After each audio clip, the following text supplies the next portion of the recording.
বাঙালির জীবনে একটা শুভ নববর্ষ, সেখান থেকে 7 নম্বর ওয়ার্ডের জনসমর্থন এবং কর্মী সমর্থন এতটাই, কি বার্তা দেবেন? বার্তা তো দিলাম এক্ষুনি। বলুন।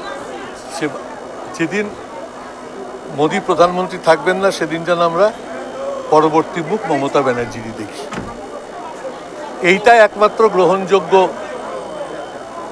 প্রস্তাব। সারা ভারতবর্ষের মানুষ আজ হোক কাল হোক মানবে, তার প্রস্তুতি আমাদেরকে এই লোকসভা নির্বাচন থেকে শুরু করতে হবে। এই বার্তা যেভাবে আজ একদম 2024-এর দৌড় করায় আমরা একদম লোকসভার, সেখানে দাঁড়িয়েও এখনো এজেন্সিকে ব্যবহার করছে, এটাকে কিভাবে দেখছেন? আপনি তো দীর্ঘদিনের রাজনীতিবিদ। এজেন্সির হাতে আমি নিজেই গ্রেপ্তার হয়েছি, এজেন্সি কি করেছে আমার থেকে ভালো আর কি জানে। সুতরাং এই এজেন্সি নির্ভর এই পার্টিকেই দেখতে হবে। কেজরিওয়ালকে গ্রেপ্তার করার পর এটা তাদের কাছে বুমেরাং হয়েছে এবং তারপরেই ইন্ডিয়া অ্যালায়েন্স আবার ঘুরে দাঁড়িয়ে শক্তিশালী হয়েছে, হতে চলেছে। যে এজেন্সিকে দিয়ে প্লাস করব ভাবছিল সেই এজেন্সি ওদের কাছে মাইনাস হবে। আমার 55 বছরের অভিজ্ঞতা, কলকাতা শহর থেকে বিধায়ক, লোকসভায় 9 বার জেতা মানুষ, 9টা গুনতে সময় লাগে। সেই অভিজ্ঞতা থেকে বলছি যে যত সহজে মোদী সরকার আসবে বলে তারা মনে করছে তা সম্ভব হবে না। শুভ নববর্ষের বার্তা দিন। শুভ নববর্ষে প্রাণ খোলা শুভেচ্ছা, ভালোবাসা। প্রত্যেকের সৌভ্রাতৃত্বের বন্ধনে আবদ্ধ থাকুন। বাংলাকে মমতা ব্যানার্জির কাছে রাখুন, যাতে বাংলার মানুষ আগামী দিন সমস্ত রকমভাবে দেশের সেরা রাজ্যে পরিণত হতে পারে। প্রায় 1.5 ঘন্টা ধরে এটা সুদীপদাও মেনে নিয়েছে। তো এই যে জনসমর্থন, এটা কিসের জন্য মানুষের এত জনসমর্থন? আমরা সারা বছরই সত্যি মাঠে ময়দানে থাকি, বিশেষভাবে কনস্টিটুয়েন্সিতেও থাকি। আর সুদীপ বন্দ্যোপাধ্যায়ের জনপ্রিয়তা অপরিসীম, সেটা অস্বীকার করার জায়গায়। এবার ভোটের প্রচারে কয়েকটা নিয়ম থাকে, আমরা বেরোবই প্রচার করতে।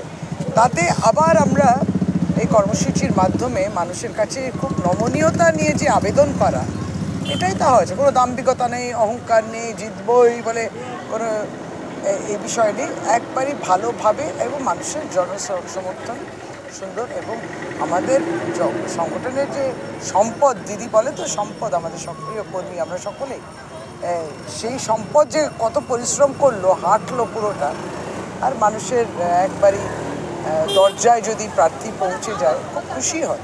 সবটা নিয়ে খুব ভালো কর্মসূচি।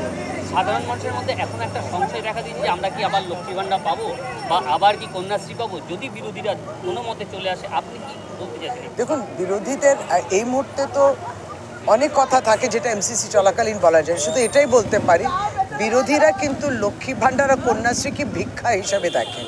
তাহলে যারা এটাকে ভিক্ষা মনে করছেন কিংবা মনে করেছিলেন যে এটা দিয়ে আমরা ভোট তুলছি, তাহলে এর পরে ভবিষ্যৎ কী হতে পারে, তাদের হাতে বাংলা কিংবা ভারতবর্ষ চলে গেলে কি হবে তার ট্রেলার, তারা বলেন না ট্রেলার, এই ট্রেলারটা দেখতে পেয়েছি।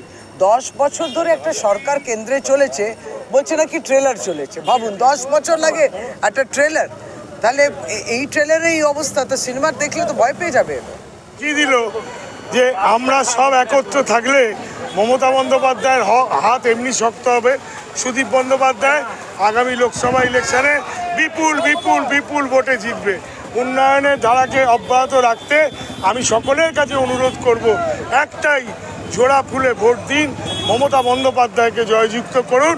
আর ওই পার্লামেন্টে দাঁড়িয়ে উত্তর কলকাতার উত্তর সুদীপ বন্দ্যোপাধ্যায় চোখে চোখ রেখে, আঙুলের মাথায় চোখ রেখে, তার চোখের, নরেন্দ্র মোদীর চোখে চোখ রেখে বাংলার যে অধিকার চিৎকার করে নিয়ে আসবে।